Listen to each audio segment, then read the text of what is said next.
Okay.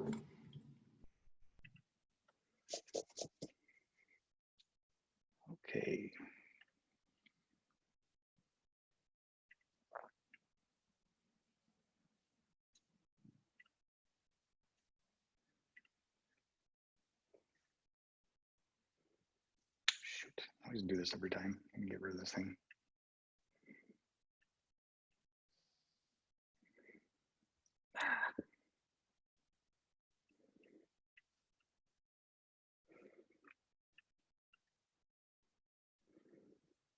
Hold on one second. Oh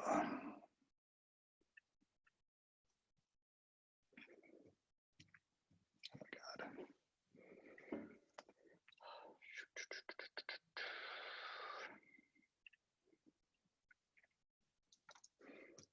Crap.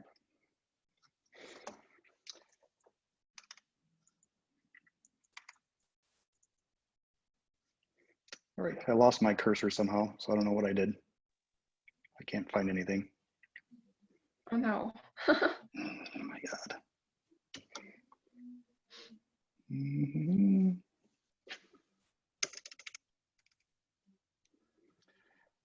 Okay.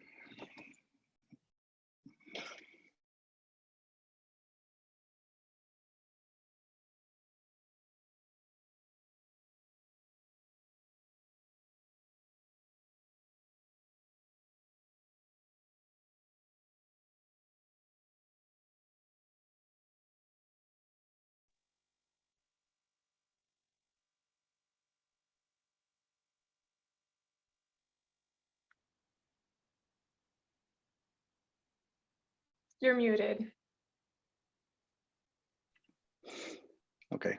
For whatever reason, when I press share screen, I lose my cursor and I can't close like the little box thing, but I will just roll with it and figure it out. Okay. Good thing I'm recording all this. There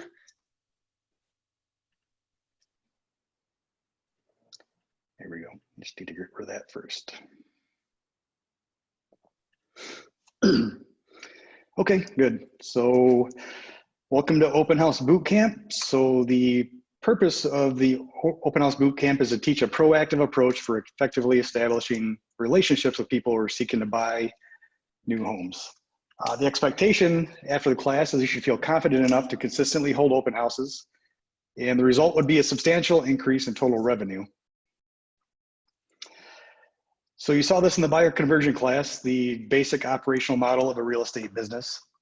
The thing you're doing here is the open house, which brings in new buyers. You convert them to a buyer client, put them in your client care systems, sell them a house, and then you market to that just sold relationship through just sold posts on Facebook, just sold cards, postcards to the neighborhood, circle prospecting around the house you just sold. Smith, I sold the house down the street. I represented the buyer. We had a lot more buyers for your neighborhood. Are you interested in a market analysis on your house? And then that again creates more new people into your operational model, and you convert them to buyers or sellers, client care systems, market to that relationship, and it just keeps going around clockwise. So what's the course about? Open House Bootcamp teaches a very extensive, non-threatening approach to meeting and following up with open house attendees. Again, so it's non-threatening. We're just developing relationships. One of the common themes through the Momentum program is we're working on developing relationships and then converting them to clients later. You're going to learn to choose, promote, and hold an effective open house. In-home and follow-up scripts. So in-home, when they're at the open house, scripts to talk to them. Follow-up scripts are discussed thoroughly, and all the plans, scripts, and tools are provided. So what is the financial security of the proactive lead generator? So you saw the same financial model on the buyer conversion class, the consistent, efficient, and proficient phases. So how does that look for Open House Bootcamp? So consistent, so say for example, you're doing 2 open houses per weekend, one on Saturday, one on Sunday, or 2 on Sunday back to back. That would be 90 total open houses a year, because we always operate off of a 45-week work year, taking off holidays, taking off time for vacation, etc. So very conservatively, we're going to count on 45 work weeks. 90 open houses a year, average of 5 people through an open house, which is pretty consistent even with our market. You know, sometimes you get 1, 2, sometimes you get 0, sometimes you get 10 or 12 or 15. So again, it's a conservative, 5 is a conservative number. It's 450 conversations that you're having with people. This is couples too, so it could be husband and wife, could be partners looking for a house together, you know, boyfriend, girlfriend, etc. So 450 conversations with that family of home buyers. So the point is to set them to an appointment, right? The buyer conversion. Then you flip into buyer conversion. You set them to the appointment to come into the office and meet with you. So say you only set 10% of those. That's 45 total appointments set per year. Half of them show up, and you convert 45% of the people that do show up. So that's an extra 10 closings a year based on just doing open houses every weekend consistently. So the efficient phase is you're still doing the same number of open houses, you're just getting better at conversion, right? So 90 open houses, average of 5 people through, 450 talks, 15% agree to come meet with you. 60% of them show up because again, you're getting better, you're getting more efficient at the dialogue and conversion. 41 total meetings, you convert 55% of them. That's 23 closings a year just off of holding open houses. In the proficient phase, you're getting better and better at the dialogues, you're getting better and better at qualifying people, you're getting better and better at setting appointments. So again, same number of open houses, 450 talks per year, 20% set rate. So that's 90 appointments set. 70% of them show up. You convert 65% of them. That's 41 closings a year, buyer side closings a year, just based on consistently holding open houses every weekend. So even if you want to cut this in half and do 1 open house every weekend, consistently you're doing an extra 5 a year. Efficiently, you're doing 23 a year. Proficiently, you're doing, efficient, you're doing about 10 or 11 a year. And proficient, you're doing about 20 extra closings a year if you did 1 open house per weekend. So the know, do, have of open houses. What do you need to know? What do you need to do? And what do you need to have? So what do you need to know? You need to know all the dialogues, the scripts that we're going to learn today. What do you need to do? Well, you need to prospect. You have to actually hold the open house. That's the do part. And what do you need to have are the physical products you need to have with you at the open house, the call list, the directional signs, guest registers, all that kind of stuff. Again, just check your attitude. Recap of our core entrepreneurial beliefs. The bold ones really go with this program. So I live in a world of abundance. Remember, if they're not willing to meet with you, they're not a buyer. Next, there's plenty of buyers out there. My only limit is time. Focus is the key to success, and I reap what I sow. If you don't hold the open house, there's nothing to sow, right? If you're not going to do open houses, then you don't have that opportunity. Success stems from processes and systems. We always talk about systems, systems, systems. If you don't have a system, you're just haphazardly going about your real estate business and you're not going to be successful. It is unacceptable for my business to earn $0. I think we can all agree on that. And again, it's win-win or no deal. That's when we get to the conversion part. It's win-win or no deal. You know, you're going to commit to working with me. I'm going to work hard for you. You're going to buy a house. I'm going to get paid. Remember, motivated, qualified, and loyal people buy homes. People will trust and follow what I can logically and tangibly explain. That'll be in the conversion part. You know, why should I meet with you? Well, let me explain that to you. And it's unacceptable to leave a client's money on the table. When you're working on getting buyer leads, you know, you're representing the buyer, you're trying to do the best job for them. Buyer beliefs. Remember, motivated, qualified, and loyal people buy homes. They need to be all 3 or we're not working with them. And of course, your A buyers deserve your immediate time and attention. A means that you have an appointment, you're showing them homes, or you have an appointment to meet with them for a buyer consultation. And number 4 is the most important one. If they won't meet with me, they are not a buyer. So holding an effective open house. So remember, the key word here is effective. You know, when I first started in the real estate business, went to an office, one of the more seasoned agents there said, "Hey, I've got a new listing. I can't do an open house this weekend. You want to do an open house?" I'm like, "Yeah, great. What do I do?" It's like, "Well, here's the lockbox code. Go there on Sunday. It's from 1 to 3. You know, take a sign-in sheet or something. You know, maybe take a couple of MLS printed outs and good luck." That was my training for open houses when I first started back in 2001. So really, we're holding an effective open house because anybody can sit at a house and open the door and let people in and out. And if you've ever been in the housing market and looked at houses and went to open houses, you'll find that that's what a lot of agents do is they sit there, let you tour the house. They hope you sign in. They hope you pick up their card on the way out, and they hope that you call them later. We don't do hoping in our business. We don't hope for stuff. We make stuff happen. So holding an effective open house. The selection is you're going to pick one that's priced according to your goals. You know, say for example, we have an agent in the office that consistently gets $200,000 to $250,000 listings. Well, hey, you're going to be talking to that person every week. Can I hold an open house on one of your listings because you wanted to have that higher dollar price range? Maybe you love working first time buyers. You know, you're going to get the $100,000 to $150,000 price range. Pick a high traffic area, which is good for visibility for walk up traffic that see the sign. Hey, I saw your sign, because still some people go online, they look for where the open houses are, and honestly, some people, that's their Sunday activity. You know, they're going to drive around and look for open house signs. They may or may not be a legitimate buyer, but at least you're creating a relationship and meeting and talking to people, and you're getting more seasoned and better at what you're doing. And of course, you want to do an open house on something that's going to show well inside and out.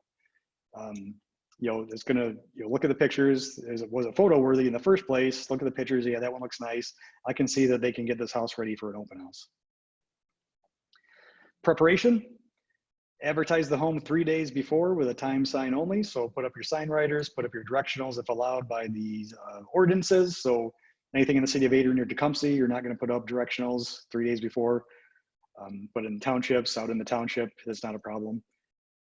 Inform the 50 closest neighbors of the open house. So again, we talk about circle prospecting. You can take an open house flyer around door to door. Doesn't necessarily need to be 50, whatever is appropriate for the neighborhood. Again, if you're in the country, then it's not really feasible. Door knocking, you know, hey, Mr. and Mrs. Smith, I'm holding an open house down the street from Sunday to 1 to 3. If you know anybody that's interested in moving in your neighborhood, please let them know about it, or give me their name and number and I'll be happy to call them. You pick up a clipboard from the office. We'll print out your open house registers for you in advance. Tax records, MLS sheets. Those are some things you can do on your own. I don't necessarily print tax records because the tax info is on the MLS sheet, and we do the client full package format that shows your information, not the listing agent's information. Support pages for all active homes in the area. You're gonna have people walk in, well, I think this is kind of high price for the neighborhood. Well, hey, here's some other homes that are currently on the market. We feel that this home is priced aggressively to sell fast. And prepare a set of basic pricing tools, because again, someone might say, well, hey, I think this house is overpriced. Well, hey, here's a list of homes that sold in the last 6 months in the neighborhood. Again, we feel this home is priced aggressively to sell fast. Then your action, put out plenty of signs on the way to the open house. So again, directional signs where appropriate, allowed by city ordinance or township ordinance. Make it easy to find. Get there 20 minutes before your open house, turn on all the lights, including the closets, open up all the drapes and blinds to make sure it's light and bright. Make sure the temperature is comfortable, summer or winter. Flush all toilets, close the toilet lids. Bring a nice smelling candle if you want. And then turn on some soft music, bring your iPad, bring your iPhone, you know, just some like light jazz, something, you know, adult contemporary or something that's pretty generic that almost anybody can listen to. And have some thank you notes and envelopes with you. So if you do have downtime between visitors, you can just go ahead and write a thank you note to the person that just stopped.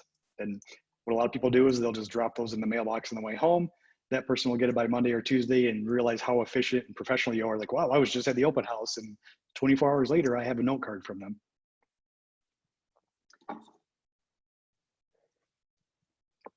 So we'll break this down by the steps. So visiting the neighbors, we're gonna do some circle prospecting around the house. Hi, my name is Jeff with Remax Main Street Realty. I'm stopping by to let you know I'll be holding an open house at the Smith's home at 123 Easy Street on Sunday from 3 to 6. As an extra service, remember when we're looking at these dialogues, the stuff that is in bold is the most important part. The rest you can fit to your own personality, but we need to make sure that we're we're offering the service. So as an extra service to the Smiths, I am informing the closest neighbors in case you may have known of someone who is interested in moving into the area. If you do, I'd love to see them at the open house on Sunday. Here's my card. Or if you know anyone, or if you or anyone you ever know ever has a real estate related need, please don't hesitate to call. It's a pleasure meeting you. I hope you have a great evening. So what you've done is you've just opened the door to 50 more relationships, or 25, or how many ever you stop at, that you would not have had otherwise, putting your business in a much better place at the end of the day. Again, the real estate business is heavily about name recognition and exposure. People work with agents that they know, like, and trust. Like, hey, I was Lauren Myers, man. I see here, this is the second time she's done an open house in her neighborhood, and every time she's went door knocking. I'm going to remember her when I'm ready to sell or buy. So again, name recognition, repetition, and exposure. So door knocking may or may not get you to sell that house, but door knocking will get you business someday. The welcoming dialogue. So the method that we're using is called the label the looker method. So we're labeling the looker. Are they a home buyer? Are they just browsing in the neighborhood? Are they a neighbor? What are they? We just need to label them so we know how to follow appropriately. So as the looker enters the home, say, "Hi, my name is Jeff with Remax. Come in, make yourself at home." Greet them in the door with a smile. No handshakes right now, obviously, but hand them the guest register. You can have the clipboard with a pen if you want. Again, in today's current environment, you may just have a table sitting there with a clipboard and a pen or a bunch of pens and say, "Hey, go ahead and keep the pen. We're not sharing pens, just take it with you," or just trash it, whatever. So you need to make sure they sign in. So in the saying that, the seller would like a record of everyone that came through their house today. Please fill out the information and don't say sign in. Let me back that up. Don't say sign in, because what I've had a lot of people do right now is they'll put their actual signature, which is completely illegible, and you still have no idea who it is. Our sign-in sheets say name, email address, phone number, and home address. So you always fill out the first line first, right? Make up a name or use your friends or whatever, because what we found is the second person that comes in is more likely to do what the first person did if the information is completely filled out. So do that. Again, take your time, look around, let me know what you think. If you have any questions, I'll be happy to answer them. So again, do not play tour guide. 2 reasons we do this: they're at an open house, they don't want you to follow them around. Second, it's for safety. You need to stay by the front door. So if you ever get an uncomfortable feeling, you can step outside and do what you need to do. Call a friend, call your spouse, call your partner, call the police if you feel it's that bad. And don't worry about what happens to the house. If you feel threatened, that's why you stay by the front door at an open house. If they try to get you to go somewhere, again, just what, I really need to stick by the front door in case more people arrive. What is your question? Be happy to answer that for you. So again, do not play tour guide, stay by the front door, not just because they don't want to be followed around, but for your own safety. Remember, these are people coming in that you've not been able to pre-qualify. They're complete strangers to you. So be safe, #1 priority. When you are speaking with someone and new lookers enter the home, stop the conversation, acknowledge the new guest by saying, "Hey, hello and welcome. Again, the seller would like a record of everyone, blah, blah, blah," and give them the clipboard or point them to where the clipboard is, but do not let them pass go until they sign the clipboard, until they sign the sign-in sheet. Okay, and your goal, once the lookers tour the home, your goal is to answer any of their questions, which is reveal information, identify exactly where they are in the buying process, again, label the looker, and close and or follow up accordingly, take appropriate action. We're gonna close with a buyer appointment, or we're gonna set an appointment to follow up with them the next day or 2 days from now, whatever that is. Remember, every time we have a meeting with a potential client, we always end that meeting with our follow-up action. All right, Bob, I'm gonna call you on Tuesday, see what you thought about the house, or see if you spoke with your lender like you said you're going to. Whatever that is, we always make a plan for our next contact.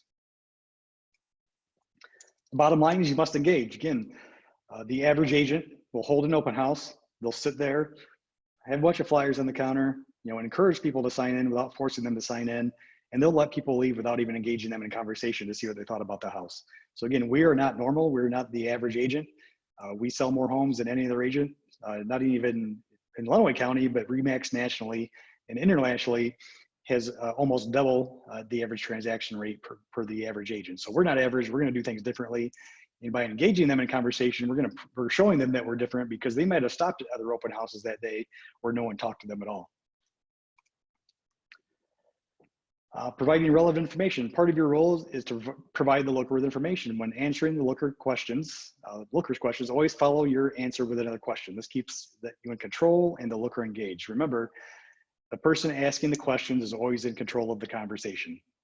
So let me repeat that. The person asking the questions is always in control of the conversation. So stay curious, keep asking questions. So here's an example. Well, what do you think of the home? It's nice. How much are they asking? The list price is $150,000. Does that fit your price range? Remember, we're asking another question, keeping them engaged. Yes, it does. What school district is it in? Well, the home is in Madison School District. Is that a desirable district for you? Yeah, it is. What are the property taxes? Well, the property taxes are $3,000 a year. Does that fit your budget? No, that is way too high for us. So we're asking questions until we get to a no. So we got to a no. The no is the taxes per year do not fit their budget for what they're trying to buy. So keep providing them information and re-engaging until you get to a no. Upon hearing no, you must immediately switch roles from the information giver to that of the labeler by asking, are you currently in the market for a new home? So here's a little bit of a flow chart. I'm not going to go through all of this. You can take your time with this when you're practicing your roles, but really, so are you currently in the market for a new home? Yes, no, or just looking. And this is how you're going to follow up. So let's do the yes one real quick, because we want to talk about whether they have an agent or not. That's important to find out. How are you going about finding your perfect home? Nothing really, we're just looking on Zillow, we're stuffing by open houses. Well, hey, how would you like to use a proactive process to ensure that you get the home you want, and more importantly, you want the home you get? You may recognize that phrase from the buyer conversion class. So we're not constantly relearning new dialogues in this program. A lot of these go through all these different programs are the same thing. So how would you like to use a proactive process that will ensure you get the home you want, and more importantly, want the home you get? Well, that would be great. All right, great. First, we need to meet so I can uncover your needs, verify your payment comfort zone, and discuss roles and expectations. So now all we're doing right now is we're switching to the buyer conversion class, right? So the buyer conversion class was based on you've generated a lead, then we switched to buyer conversion. So your open house just generated a lead. So now you're going to do the buyer conversion dialogues. How are you going about finding your perfect home? Well, we have an agent we're working with. Okay, what process are you using that will ensure you get the home you want? And more importantly, you want the home you get? Well, nothing really, they've been emailing me stuff. And again, we can talk to a person until we hear that they signed a buyer agency contract. So all we're doing is we're qualifying them to see how serious this relationship is that they have with their agent. Because a lot of people think that they're represented, but they're really not represented. They don't have anything signed. All they're simply doing is getting emails from their agent and going and looking at houses once every 2 months. They're not represented. That's fair game if they have not signed a buyer agency contract. So what process are you using? Did your realtor sit down with you and uncover your needs, make sure the home fits your payment comfort level, and thoroughly discuss roles and expectations? Well, no, we didn't do that. Well, do you see value in using a process like that? Well, yeah, I think that would be great. Okay, did you sign anything with the agent that you said that you're working with? No, we didn't. They're just showing me houses every couple of weeks when one pops up. Well, would you be willing to go through the process with me? Well, sure. Maybe we can meet up tomorrow. All right, so now you've converted that person to a buyer appointment. So I'm not going to go through no or just looking. We can do that through role playing. So again, they have an agent, they don't have an agent. We can still talk to them until we find out if they've signed a buyer agency agreement. Because again, some people think they're represented, but they're really not. And they deserve to be represented by someone professional like you. Okay, once the right information has been provided, then you label a looker. This just breaks down that whole flow chart into page by page, a more in-depth dialogue. Again, this is something we can go through in more detail through role playing. So this dialogue demonstrates an eagerness to help, which is highly attractive and missing in most buyer agents. Again, you're engaging them in conversation at the open house, which the other open houses they stopped at, the agent did not do that. You're setting yourself apart. You're showing them that you're more professional. You're showing them that you're different and harder working because you're trying to find out what you can do to help them. And you haven't even made a commitment. They haven't even made a commitment to working with you yet. And you're offering help and advice and willing to meet with them and explain the process. So if they do see a benefit in working with you, then book your first meeting. Okay, great. We'd love to sit down with you, go over needs and your wants, needs, and roles and expectations. Can you come into the office tomorrow at 10 a.m. or is an evening appointment better? Yeah, we work until 5. How about 5:30? Great. We'll meet you. My office is downtown Adrian. We'll get you. I'll meet up with you at 5:30. Write a thank you card. They might not get it if the appointment's on Monday, but send it anyway, because then they'll get it after your appointment, which is completely fine. Call 4 hours prior to the appointment to confirm. A lot of agents don't want to do this because what if I call them and they cancel? Well, of course, that's why you're calling them, because what you don't want to do is be sitting in the office at 5:30 on a Monday evening and then no one shows up. So again, call and confirm the appointment. If they cancel, they cancel. You just saved yourself an hour of your time. Again, you may be required to justify your reasons for getting together. We talked about this in buyer conversion as well. Time is limited, so you must invest in vital activities only. Consistently emailing information to unwilling buyers is a high-risk venture and a hot-button issue. Remember, serious buyers behave like serious buyers. Well, hey, can't you just email me the information? Well, don't you see a benefit in us getting together? Well, other agents don't make me do this. Exactly. That's why I'm a real estate consultant and I am extremely serious about what I do. I don't do this part-time. I run a business, and I'm not just in the business of showing houses. I'm in the business of satisfying needs. I have a process that I use with all my clients. Remember the bold parts. I have a process that I use with all my clients. Again, we're kind of inferring that, hey, you're my client now, and here's the process I use. So again, we're kind of planting that seed that you're making them think that they're already a client, which makes them signing the buyer agency agreement later a lot easier. Therefore, before I start emailing you information, we need to define your perfect home, make sure the homes we consider fall well within your payment comfort zone, and we need to thoroughly discuss our roles and expectations in a successful working relationship.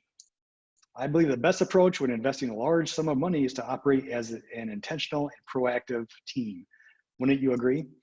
Again, you're reminding them, you know what, you're spending a lot of money. Don't you think you should probably have a plan and work with someone who's professional that's going to get the job done? So again, just remind them of those things. People just think, hey, I'm going to go look at some houses and whatever agent writes the offer, great. We need to, express to them, first of all, I have a process that I use with all my clients, inferring that you're my client already. And let's use an intentional and proactive, we're going to work as an intentional and proactive team together. How does that sound? So if they say yes, great, I have 2 o'clock open tomorrow. Does that work for you? Again, if they say no, next, don't step over dollars to pick up dimes. If they're not willing to meet with you, they're not a buyer. We work with motivated, qualified, and loyal people. More direct approach, again, you can work on this when you're role playing, and more advanced dialogue that you'll get better at when you get to that efficient and proficient phase. This is where we're getting with the dialogue, and you're getting the higher conversions, and you're getting the higher appointment sets and the higher amount of people showing up. So we won't spend too much time on this. We can go through this role playing. The looker is working with another agent. Yes, okay, how are you going about finding your perfect home? We're working with an agent. Again, what process are you using to guarantee you get the home you want, and more importantly, want the home you get? Well, I'm not sure what you mean. Well, did your agent invest time in the front end defining your perfect home, making sure of your payment comfort level and thoroughly discussing rules and expectations? Well, no, they didn't do that. Well, would you see value in doing that? Well, yeah. Well, did you sign anything with the other agent? No, we didn't sign anything. Okay, would you be open to meeting with me so we can begin a more focused approach? Again, to get the home you want, but more importantly, you want the home you get. Yeah, that sounds great. Okay, I have tomorrow at 2 o'clock. Does that work for you? The buyer's not looking. No, I'm not in the home for market. Again, are you currently in the market for a new home? No. What brings you out today? Just looking around. Have you ever thought about selling your home? No, I haven't. Do you know anyone who's interested in buying or selling? No, not at this time. Well, you know what? It was great speaking with you. If I can ever be of service to you or anyone you know, please don't hesitate to call. Thanks for your time, and I hope you have a great day. Again, if this is someone that's put their information on the sign-in sheet, you have their name, email address, hopefully a home address, you can send them a thank you card for stopping by. Just put them into your follow-up system, so that way if they ever inquire on something online, you'll get an alert for it.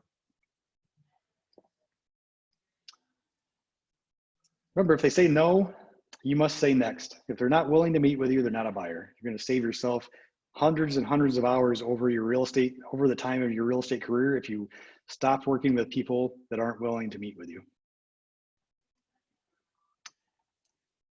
They're just looking. Looker is not currently ready to buy. Again, so they're just looking. You're going to wait 2 to 12 months. And again, we talked about in this buyer conversion class, same exact dialogue. What's important about you wanting to wait 3 months and then listen and respond appropriately?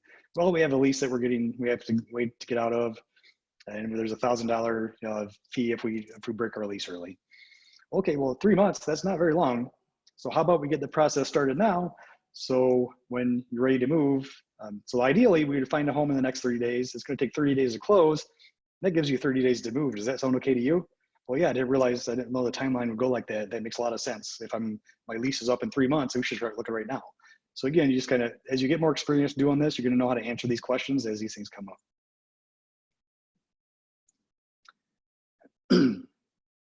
Or if it's a longer timeline that they're going to be, then you could say, hey, would you mind if I stayed in touch with you through email or phone call every now and then? That way, when you're ready to buy, we can ensure that you're finding a home that meets your specific needs. Yeah, that would be fine. Super. Is this your home mailing address and phone number? And hopefully they put the right phone number down and not a fake one, because then that would be really embarrassing. So they might say, no, actually, that's not my right phone number. Well, that's my work number, or whatever they're going to say. So again, just verify the information is correct. Have some of the blank home criteria sheets with you for them to take. Hey, take this out, fill it out at your convenience. It's been my experience that this helps people get extremely focused on exactly what they need in their next home. And then, okay, it's a great meeting with you. I look forward to visiting with you in the near future. So again, we've met someone that's going to be a buyer someday. We're filling up our pipeline. We don't always need to focus on the next 30-day buyers. We need to fill our pipeline with B buyers and C buyers. That's what creates longevity in the real estate business. If you're always picking up, buyers that are A buyers going to buy in the next 30 days, then there's a lot of work, man. You're getting these people that you're working with them. That's what puts you on the realtor roller coaster. You get a lot of A buyers, show them homes, write a lot of offers. Great, now you have every single one of those buyers under contract. Now what do? You don't have a B buyer in your pipeline to go talk to. So again, we're A buyers, B buyers, C buyers. We're filling up our pipeline to stay successful in an even source of income in your real estate business. No more realtor roller coaster. Follow up on the Monday phone call. Hey, this is Jeff with Remax. Did I catch you at a good time? First let me say I really enjoyed meeting you at the open house on Sunday. Did you have any other questions about the home? Yeah, you know what? I forgot to ask, how old is the furnace or whatever they're going to ask, and try to make sure you have the information in front of you. Did you see any other homes over the weekend that you would like to know more about? Remember, they probably stopped at some other open houses, and that agent did not do the open house boot camp program. They did not do the label looker. They're not going to follow up with them. So this is your opportunity to answer questions about the other houses they stopped at. Yeah, you know what? We did stop at an open house over on Scott Street. Can you tell me, how old is the roof on that? I forgot to grab a copy of the seller's disclosure statement. Yeah, you know what, Jim? Just give me a minute while I look that up. Keep them on the phone for 6 to 7 minutes. You'll develop that relationship, and they're more likely to keep working with you. Did you have an opportunity to complete that home criteria sheet that I sent with you? Oh, you know what? Sitting right here on your desk. I didn't get to it yet. Okay, great. Hey, just when you get that, let me know. I'll swing by, pick it up, or you can scan and email it to me. Does that sound okay? You know what? As I recall, you said you were about 3 months away from buying. Is that still the case? They may say, yes, it is still the case, or they may say, no, you know what? That this other open house we stopped at over at Scott Street, we've really been thinking about that one hard all night. I think that might be the one. Can you set up a second showing for us? Yeah, happy to do that. Or they might say, can you set up a second showing for us, or do we have to call the agent at the open house? And just say, no, it was a public open house. You're not obligated by any means to work with that person. If you feel comfortable working with me, let's get over there and take a look at it. Once their time frame has been established, how would you like to proceed from here? I don't want to bug you. I don't want you to feel I'm neglecting you either. So again, if their time frame is still 3 to 6 months, again, just get permission to stay in touch with them. So how do I follow up with you from this point forward? Hey, I'm gonna check in once a month. If that's okay with you, just kind of see where you're at. If your time frame changes at all, please get back in touch with me. Let me know, because I really want to help you find your perfect home. Thanks, and I hope you have a great day. And again, if the looker's time frame changes to now, then begin the process about how you're going about finding your perfect home. Again, some of the supporting documents, sample open house register. We have these already. Sample follow-up notes to write in your handwritten notes. Home criteria sheet. Feel free to make your own or use something like this. There's a lot of things on here that don't really apply to our market. Like, I don't know what a patio home is. I have no idea. So unless it's a home on a slab, I don't know. But feel free to put your own kind of thing together, or use the seller information sheet that we have in the Workman Success Systems program. And that's it. Thanks for watching Open House Bootcamp today. Feel free to get together, role play. Remember, practice 100 times in the office with another agent, or before you go out and practice 100 times in front of a buyer, because you're going to lose those buyers. Remember, consistent phase, efficient phase, proficient phase. You're going to get to efficient and proficient faster if you role play in the office with another agent. You might even skip a consistent phase. If you get good at this by practicing with another agent, you might jumpstart right up to efficient. And enter the market at the efficient phase, and you're going to get to proficient phase a lot faster. So if you have any questions, let me know. Good luck at your open houses. And remember, convert those buyers, label the lookers, and fill up your pipeline with A, B, and C buyers from holding open houses.